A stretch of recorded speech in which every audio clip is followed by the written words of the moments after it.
Well, thank you everyone for joining us for this UC Irvine's GPS 10 Career and Professional Development Programming. And I have started to put online career and professional development programming now because it is really difficult times. Things have changed, but I think there's always a silver lining in everything. This is the time when you don't have to take time out of your lab and go and ask or answer to your PI as to where were you for 1 hour, even if you say you were at lunch, but then you were learning something at lunch. So this is your time to actually use it effectively and do your career development.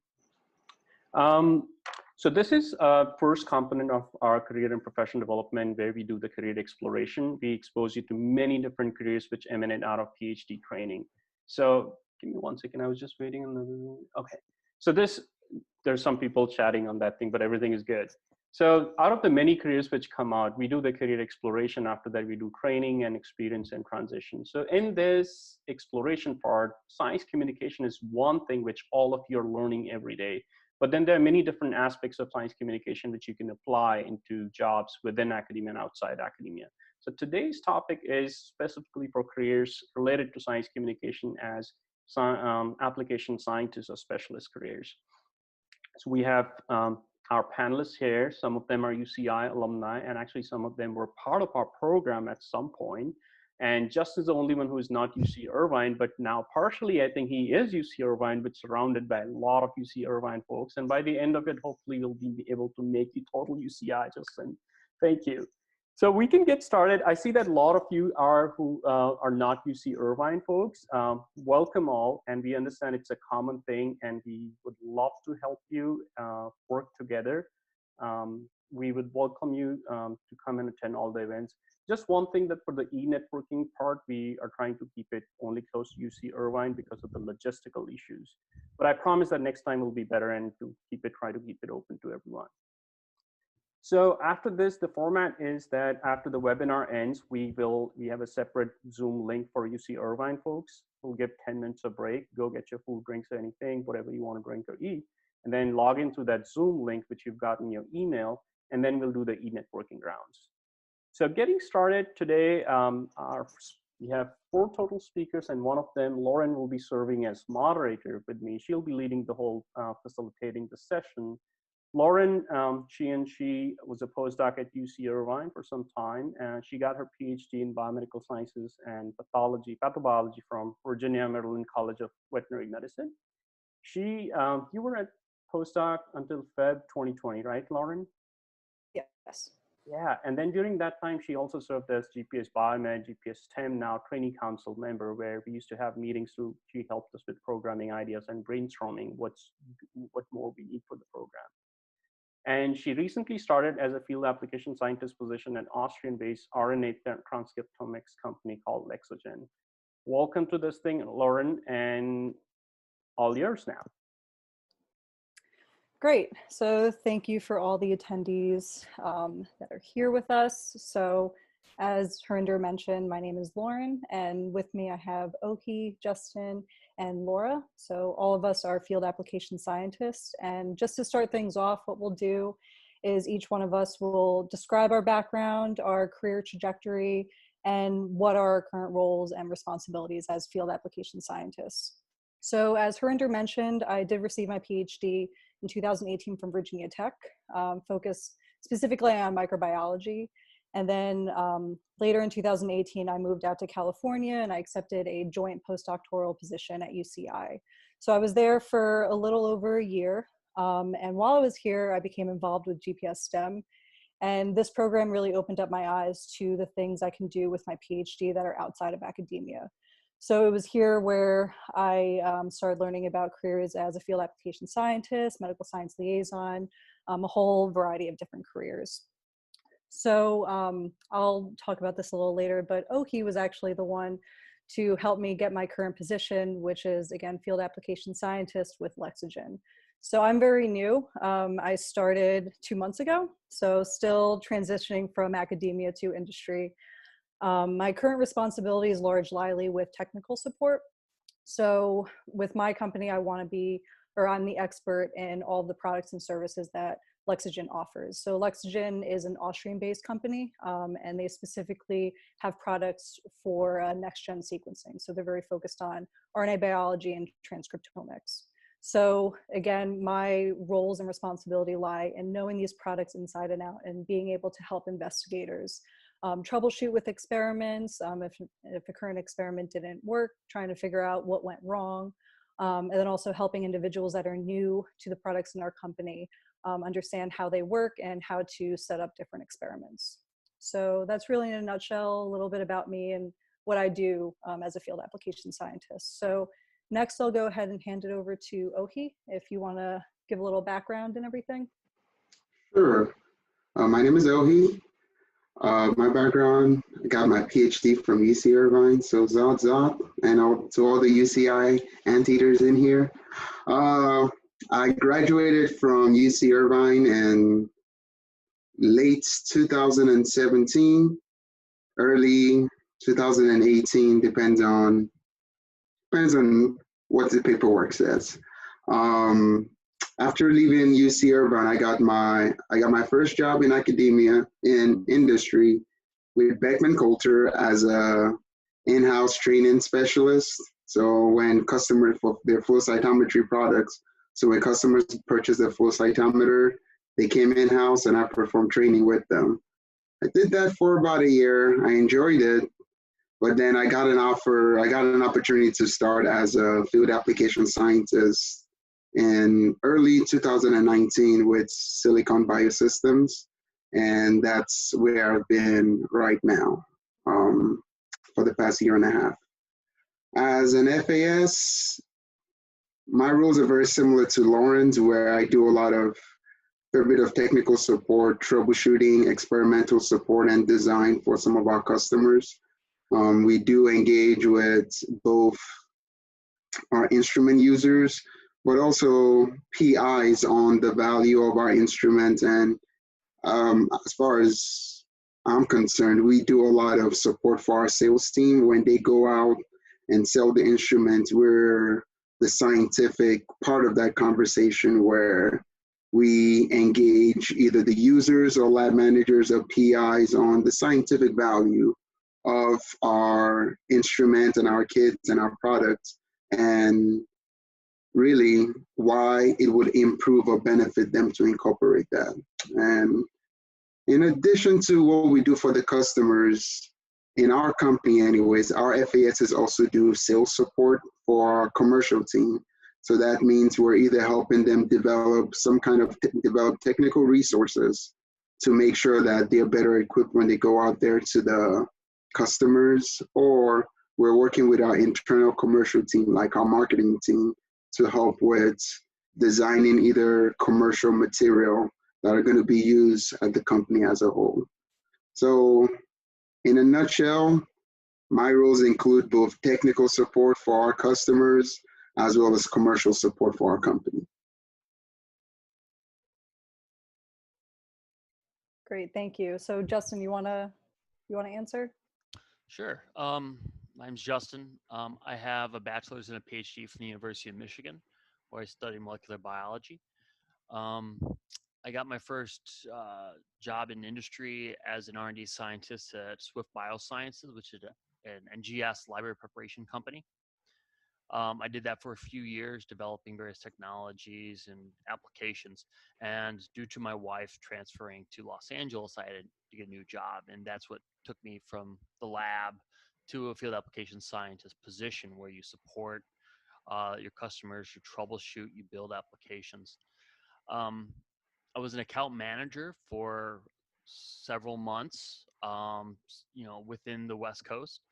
And I didn't really like that pure sales position, so I moved on to Agilent to become an FAS. My responsibilities at Agilent as an FAS is technical support, training, but also application development. I fill up any type of collaborative space between the customer and the company, and I do a lot of design, of our target enrichment technology. So if a company wants to develop a test, say for COVID, I would be the person that would take our raw materials, design it for a final panel for the customer. So those are my current responsibilities. Great, thank you. And finally, Laura. Hi, everyone. I'm the only panelist today who does not have a PhD, but I did attend UC Irvine and graduated in 1993. I've been doing flow cytometry for the last 26 years, and my career began at Specialty, and there I helped prepare leukemia and lymphoma samples for testing.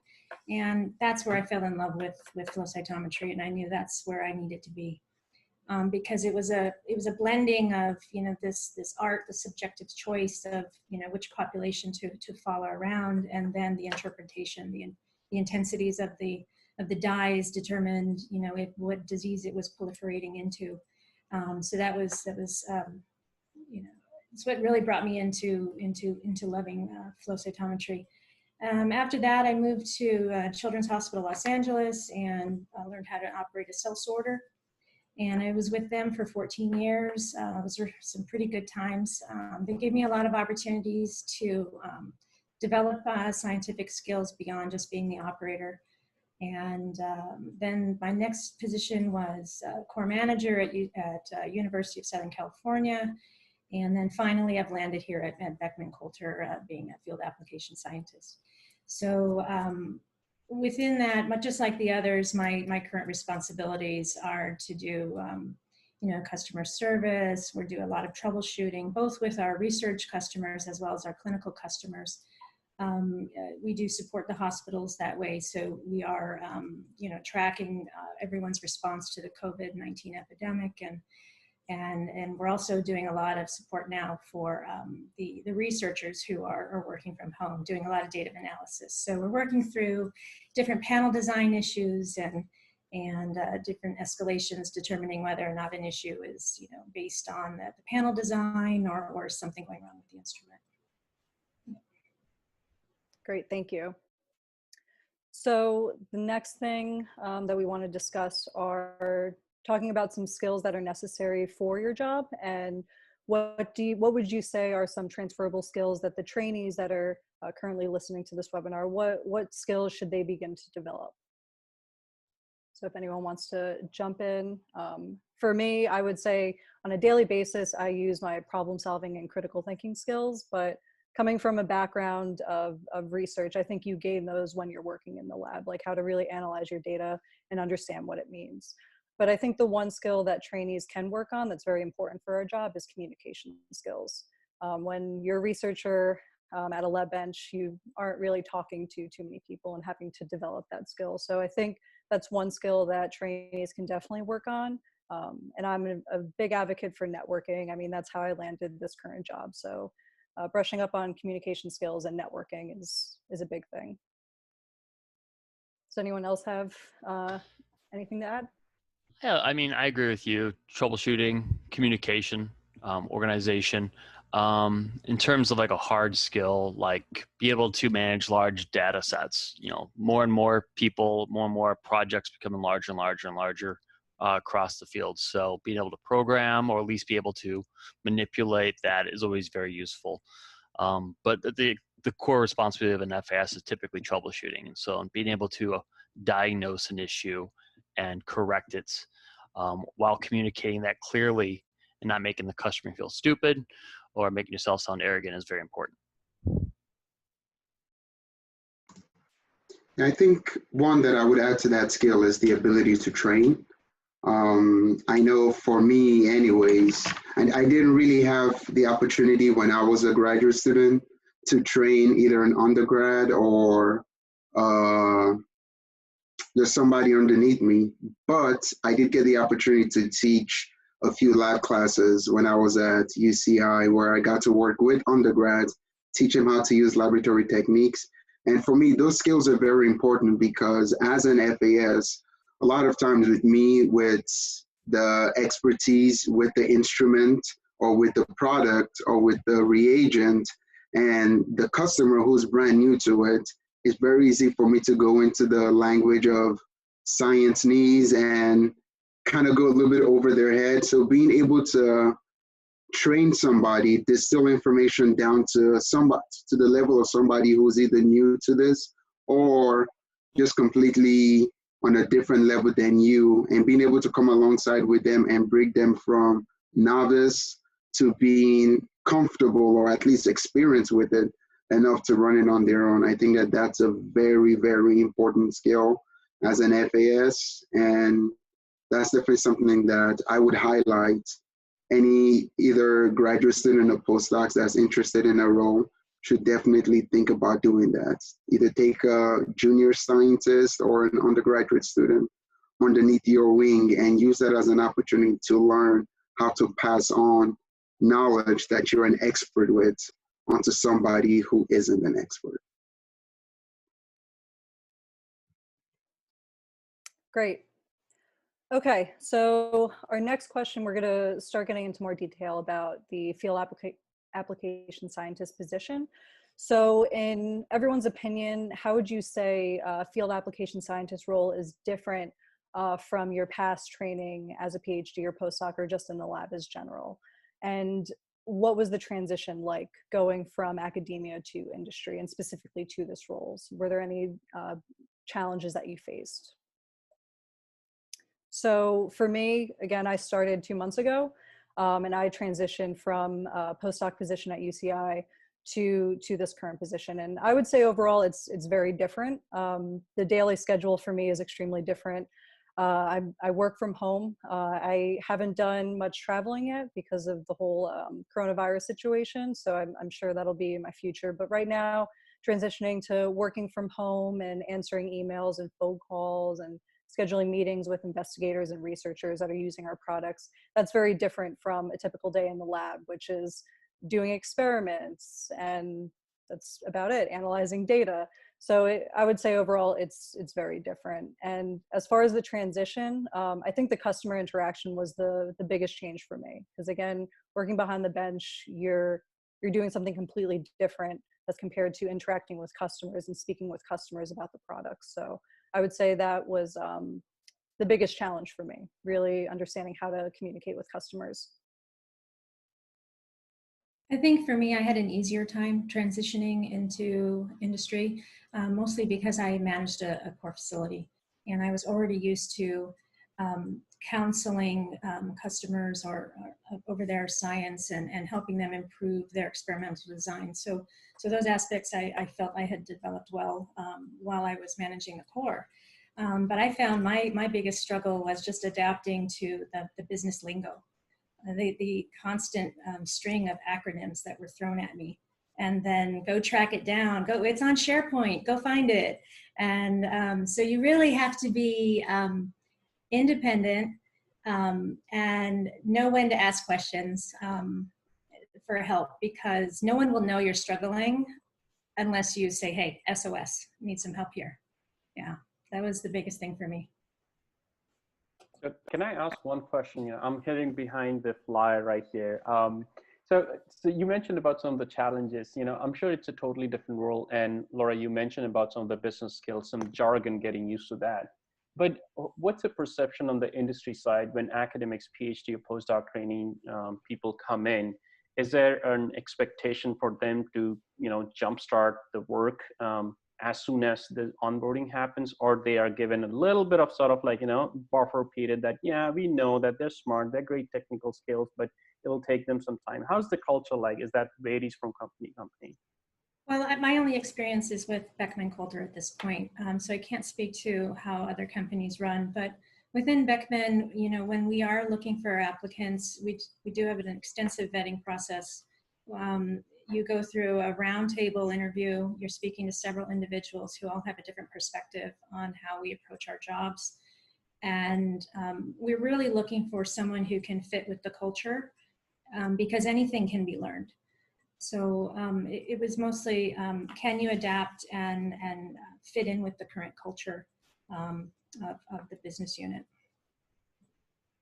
So Harinder, yeah, if I may speak a little bit to that, everything that Laura just said is absolutely correct. I remember that was exactly my experience when I interviewed and joined a large organization when I was at Beckman.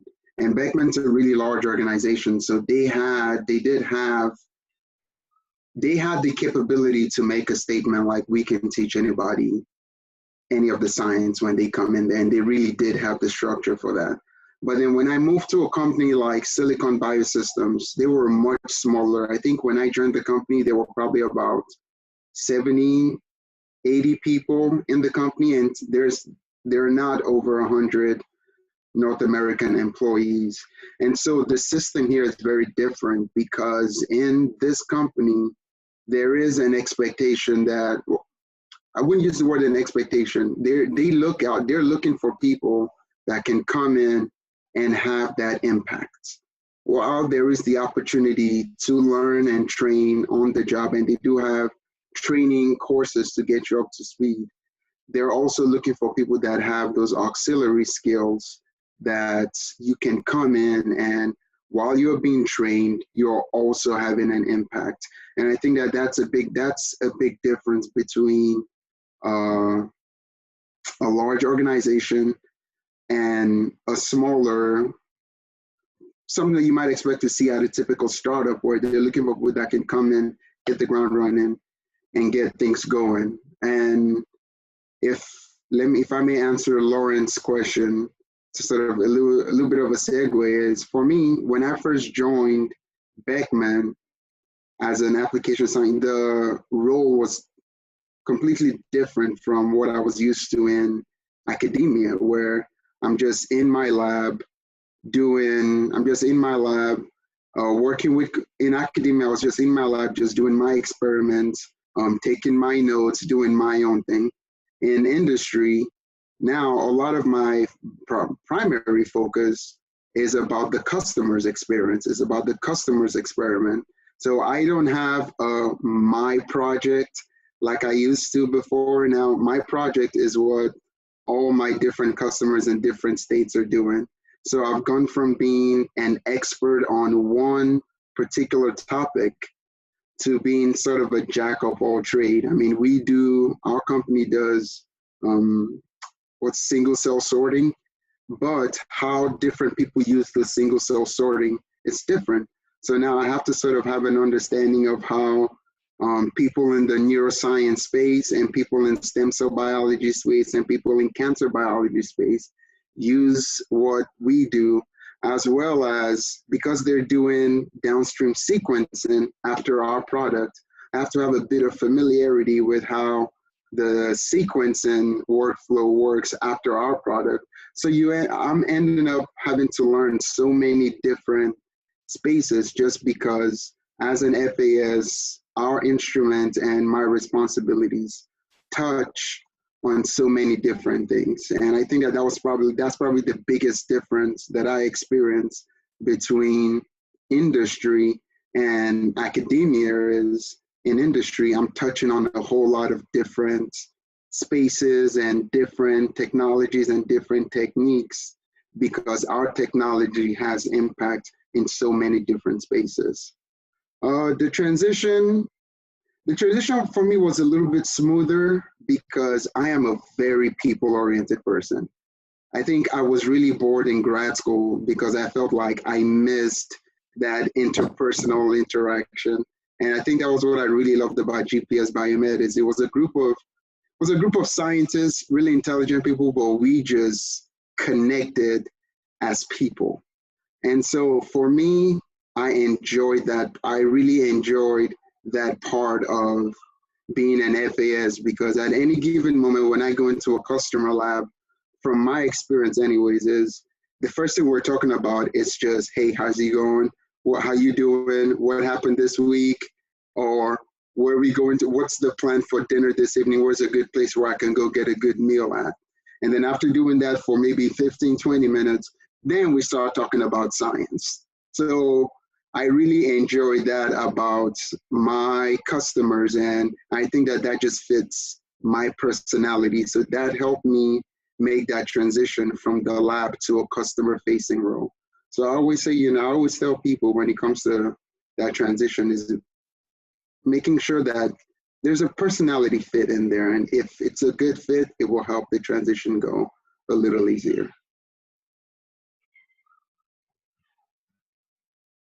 Great, thank you. So our next question is, again, more about FAS position. So one of the things that a lot of people know about the FAS position is that there's a lot of traveling involved. So in your opinion, how much traveling would you say you do, and where specifically are you traveling to? Is it conferences, seminars, or just general meet and greets at labs and different companies? I can't really speak too much about this because it's only been 2 months for me. I have been to one conference, which was great. And I was told that from my colleagues that I would be traveling 50 to 70% of my time. But yeah, I'll open it up to the rest of you if you have any input. I can answer this. It really is decided by the size of your company. The smaller the company, the larger your territory, which will mean you'll travel more. You'll have a little less customers typically. When I was at Swift Biosciences, I had the whole West Coast or the entire country. A much smaller company, Agilent, has 18,000 employees. My territory is LA, Orange County, San Diego, and so I drive everywhere. So it really comes down to what size company. And the traveling can get old. It's actually also really fun because people pay for your food, your drinks, your travel. If you like to explore new areas, it's a really cool perk.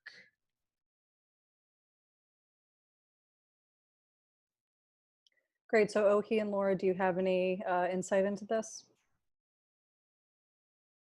For mine, I have a national territory.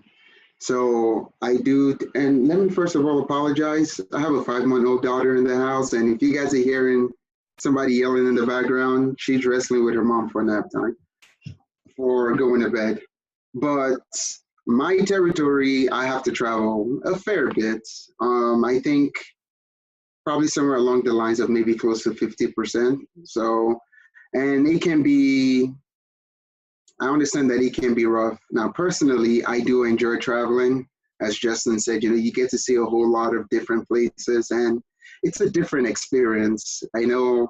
So I enjoy traveling. For me, it's not a little too much. I think now that I have a daughter, that might change things a little bit, but so far, I enjoy the travel. When I travel, it's either to customer sites or conferences or sometimes seminars. Sometimes I might just do just get in touch visits with some customers. Maybe if I haven't seen them in a few months, I can just go in and just either give a call to see how they're doing, or if it's a reasonable travel. For example, I live in Indianapolis. Chicago is a 3-hour drive. I can easily drive to Chicago, go see a few of the customers in that area, and then make a trip back down. And so, yeah, the travel can be a unique part of the job, but as far as I'm concerned, I do like the travel. Sometimes I tell my wife that it's weird if I've been at home for maybe more than a week to a week and a half, like I kind of get the itch to just be on a plane. And so she can usually tell when I need a travel trip. But that's just my personality. Is I enjoy the travel aspect of it.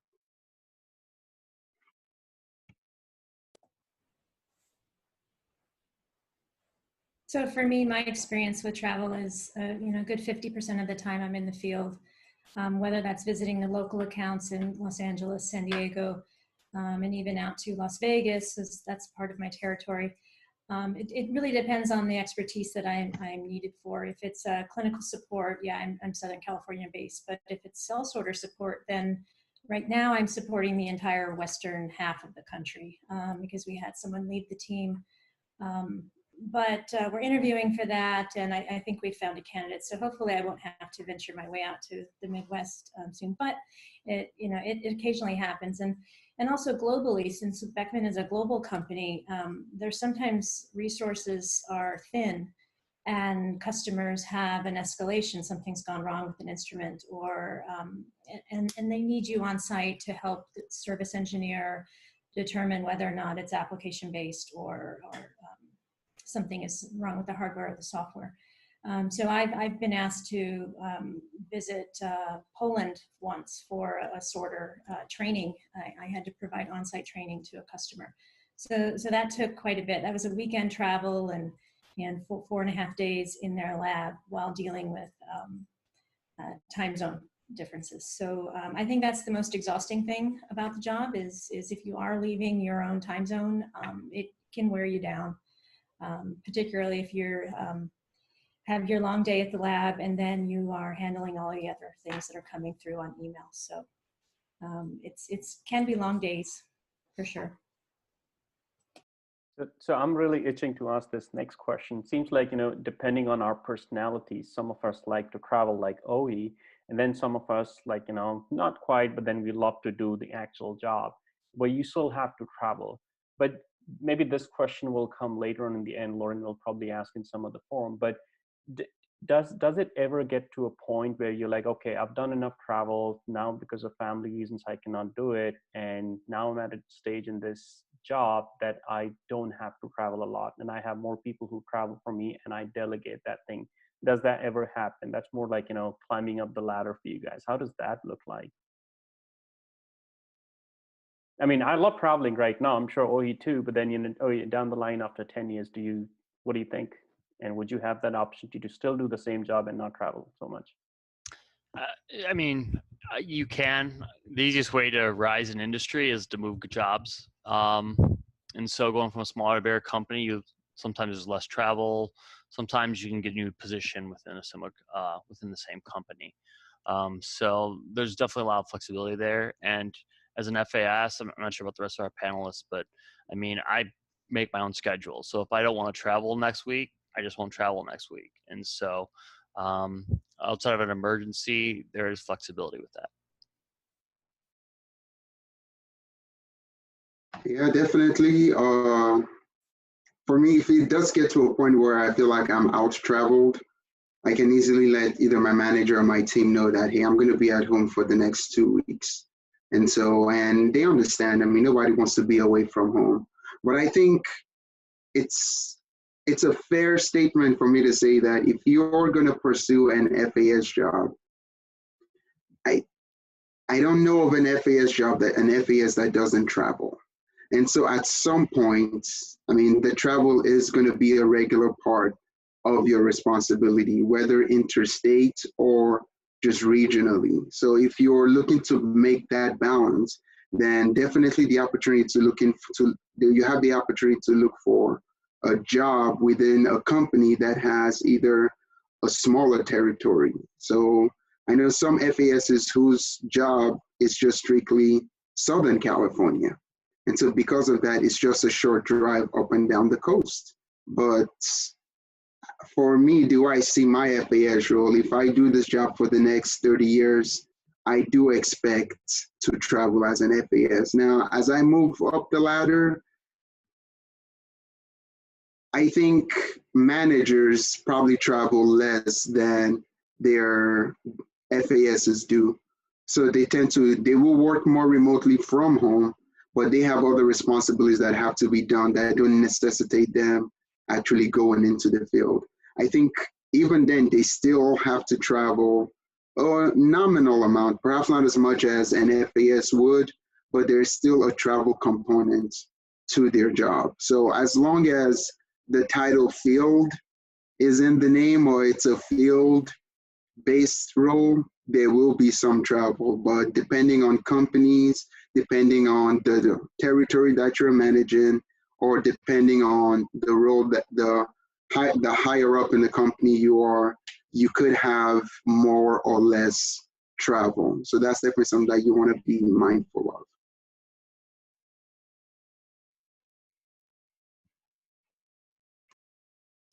Great. Well, if the other panelists don't have anything else to add, we'll move on.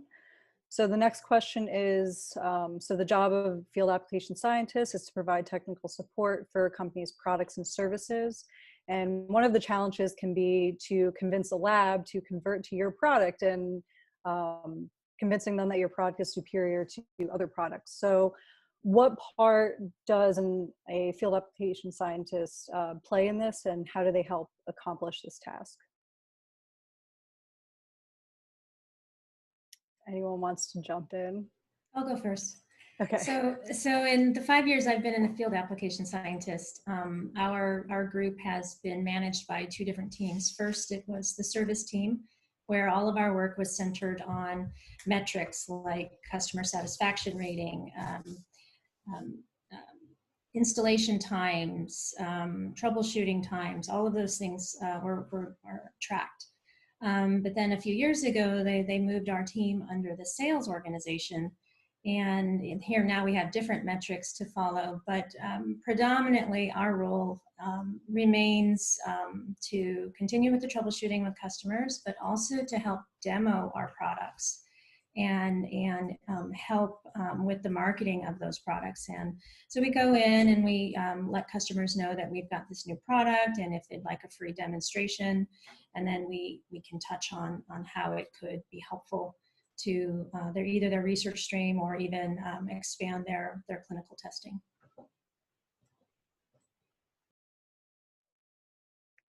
Yeah, so what I'll add to that, at least from my experience at Lexagen so far, we have some awesome sales reps. So they're the people that are going out and really convincing the labs to switch over and try our products. But as a field application scientist, our role is to support the sales reps, but then also provide support to the customers. So if they receive a trial kit because they want to try out our product, we're there to help them set up the experiment and say, hey, you need this control, you need to compare it to this, and this is how you're going to analyze the data. So I think that's really our role at Lexagen. To support sales reps, then also help the customer set up experiments to really convince them to stick with our product. So there's one question from the audience which is relevant to this discussion.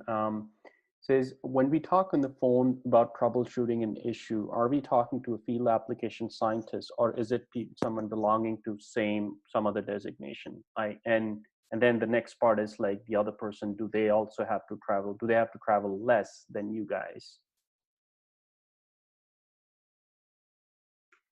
Some companies have in-house scientists that will do respond. If you call a technical hotline, they do have, some companies will have in-house scientists that respond. I know for our organization, if we get a technical information that they feel like, as an FAS, I am better suited to respond to this, they will either pass it on to me or they will get in touch with me. It's either send me an answer or have me craft an answer, and then that person would communicate back to the person who asked the question. So in some cases, I'm involved, some cases not. So that answer is it's not really a clear-cut answer, right? As far as my organization is anyways.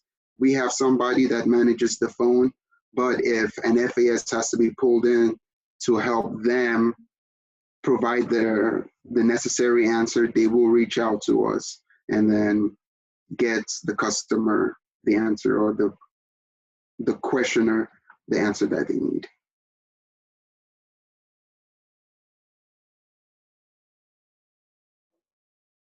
Does anyone else have anything to add to that, Justin? Or I mean, I could just add that, yeah, at Agilent, we have a technical support team, and they're based in this finite area. You know, they answer the phone calls, they answer emails, they forward it on. As a field application scientist, you work more closely with your customers. And once you get a good relationship with them, they'll generally reach out to you and set up tech support. So in the Venn diagram, there's some overlap, but there's also a lot not. We travel, they don't. And the same for us. We're the travelers, but our technical support team does not. But there's often times where we're pulled into the escalation if there's an issue that can't be resolved. And other times, you know, the customers are reaching out to us directly, and then we're passing it over to technical support. So we always let our customers know that they can reach us anytime, and we'll always get it triaged appropriately.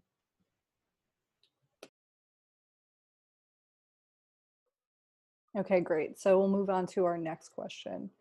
And we kind of touched on this a little earlier, but within your company, would you say that there is room for career development as a field application scientist? I can say for sure at Agilent there is. They offer classes.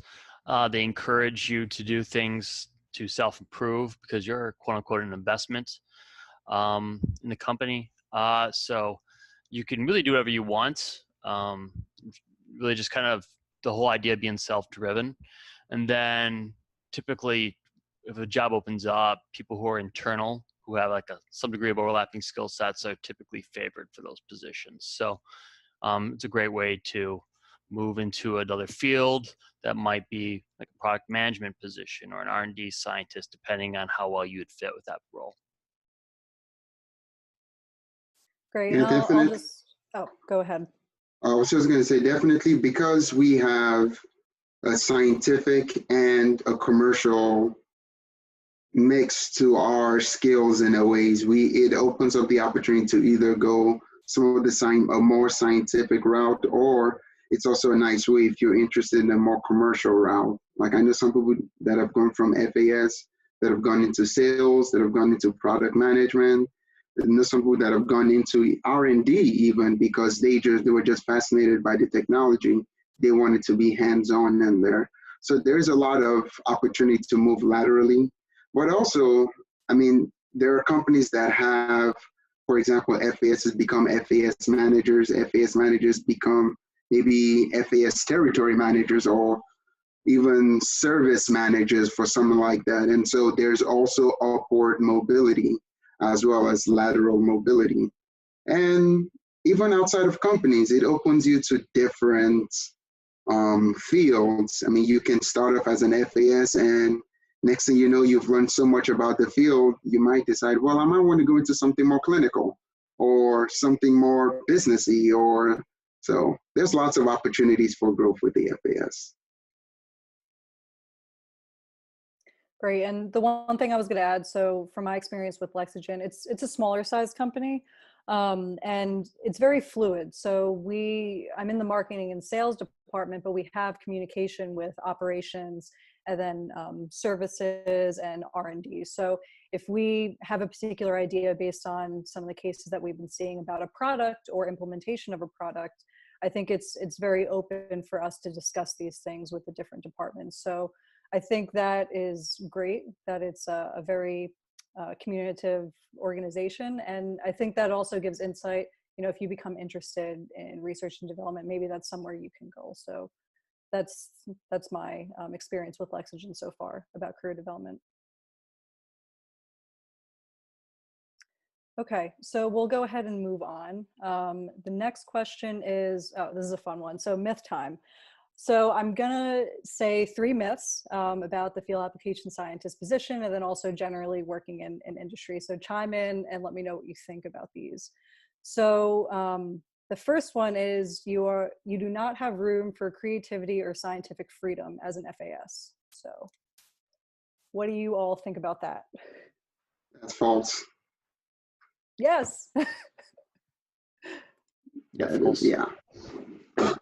Yeah. So for me, I feel like I get to be creative every day with my customers because they come to me with wondering how to set up an experiment with our products, and we're able to really learn about the science and the big picture and, you know, be creative. So for me, I agree, it's completely false.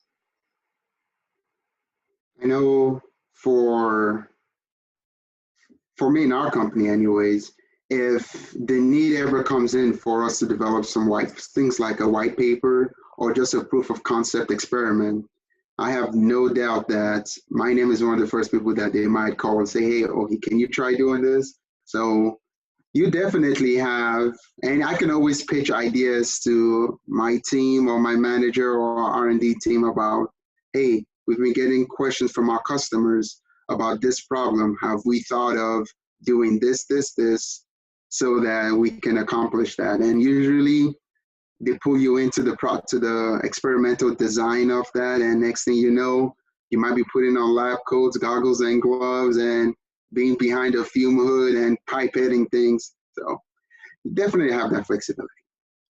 Yeah, and adding to that, so with my company, we're Austrian based, but then I'm here in the US providing support for the US territory. But the application scientists that are in Austria at headquarters, they're actually in the lab doing experiments and testing things out. So, I mean, that's a perfect example.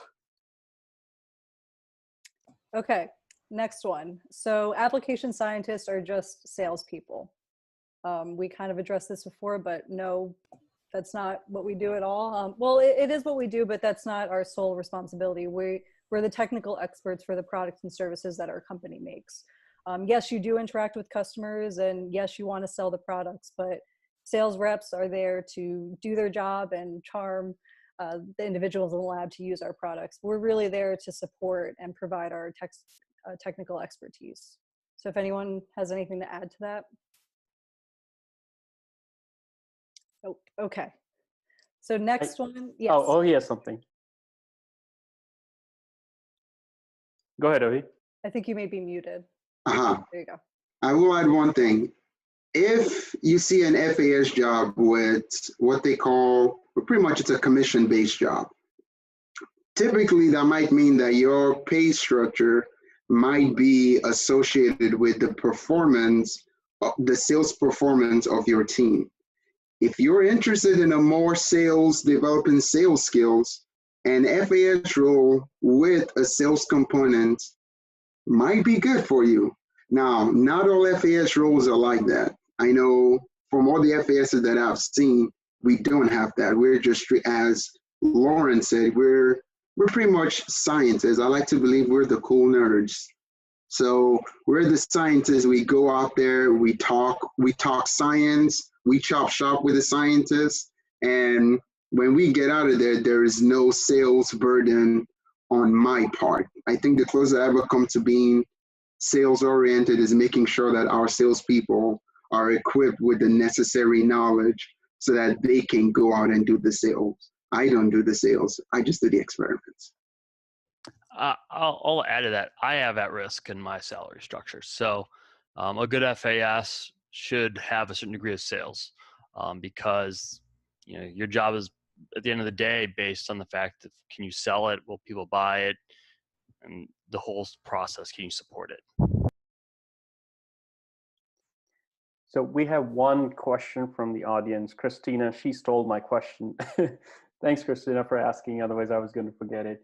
So she's asking, as FAS, do you work mostly with academic labs, or there are other companies, industry also you work with?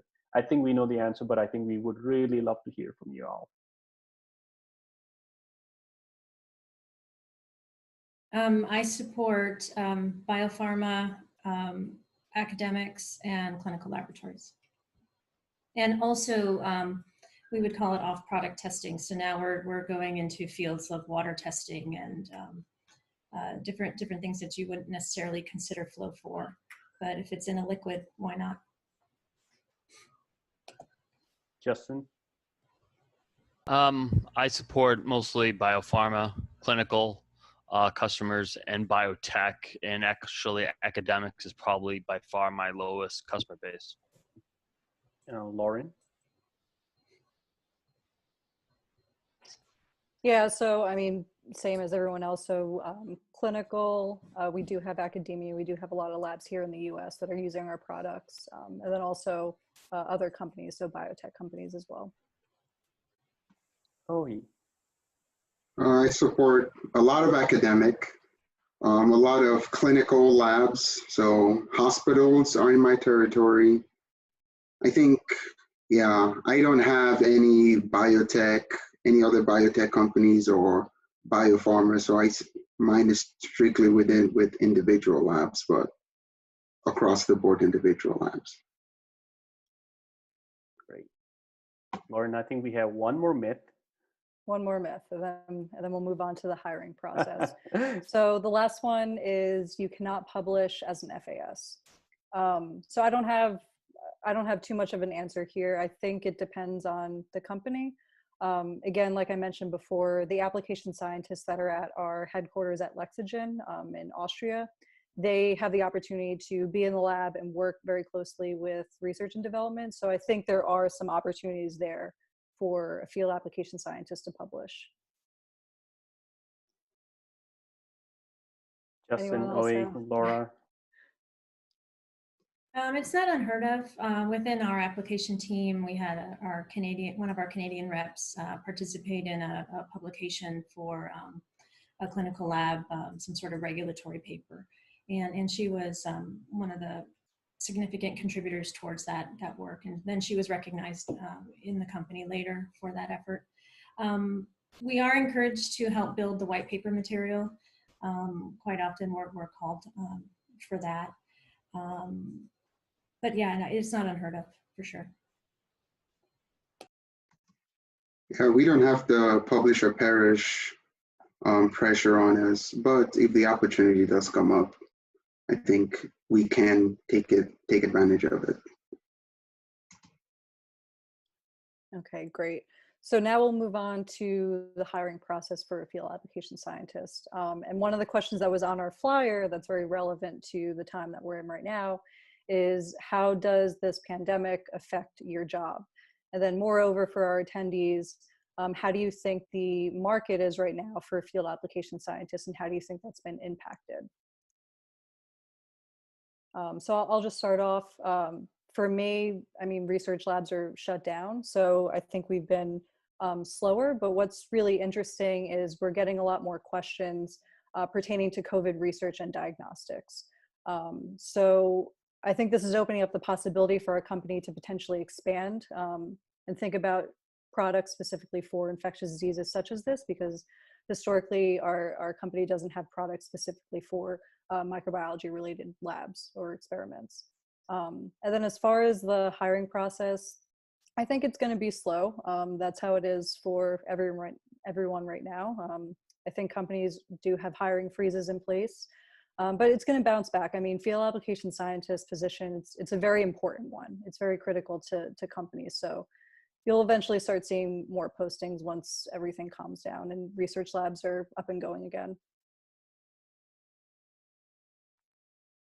Does anyone else have anything to add? Ohi, Justin, Laura? I mean, I'll just add, at my company, we have a hiring freeze in place, but as soon as like things pick up, hiring will take back off and there will be a rush. I still get LinkedIn like almost weekly, invitations to interview for positions. So once you get in an industry, you get kind of a flood of job application requests. I know for Beckman right now, we have a hiring freeze for any new position. However, if the position was pre-existing to the shutdown, they are trying to fill those positions. If they don't fill them within a period of time, they will have to close those positions. So there is that protection the companies are using. Oe, what do you think? I think everybody said exactly what I think. There's going to be our company. We have a hiring freeze right now, but COVID-19 has opened some new opportunities for us that though we cannot hire more right now.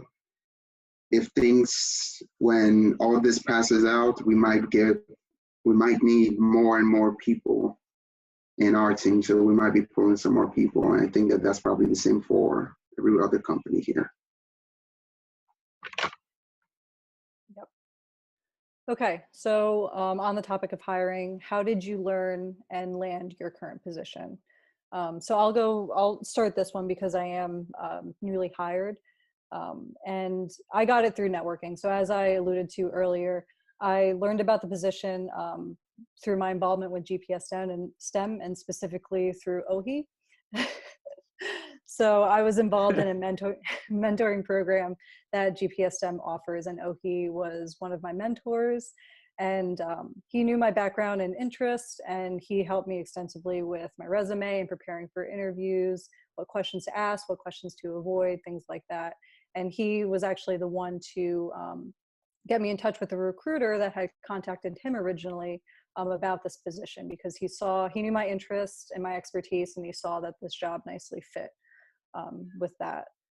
I apologize if you hear my cat in the background. He's hungry right now. So, so that's how I landed my position. And as far as the interview process goes, it was very extensive. So I think I was in the interview process for around a month or so between recruiters and also with individuals within the company. So it was very stressful not knowing what was going to happen and spending so much time and putting all your eggs in that basket. But overall, as far as landing the position, I had a great connection with everyone within the company. So I think ultimately that's how they chose me and how I chose them.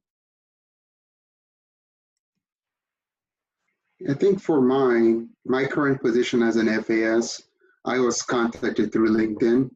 So I received a recruiter reached out to me and wanted to know if I was interested in a field application scientist position, and we talked, had an interview process for roughly about a month as well, just like Lawrence did, and I really liked the people that I talked to, and I liked the technology. I liked just everything that they said about the position, the things that were important to me. It sounded like they were important to them, and yeah, it just seemed like a really good fit.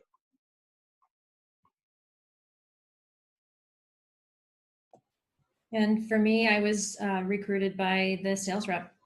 She had heard there was an opening in her own territory and wasn't afraid to lose me as a customer. So it was good. In fact, and I was also applying for another job because I was being recruited by someone within who needed the expertise. So yeah. And LinkedIn is how I got the job at Agilent, but I agree with Laura. Communicating with your sales reps is a great way to learn of a position that's about to open, will open, and to get someone who will advocate for you. So communicating with sales reps is a very valuable tool in networking that you should be doing all the time. Great. So last question, and then we'll, I believe, be put into individual rooms to have more of a intimate discussion, I would say. So what were one or two things on your resume that you think helped get your application viewed and getting the company interested in you as a candidate?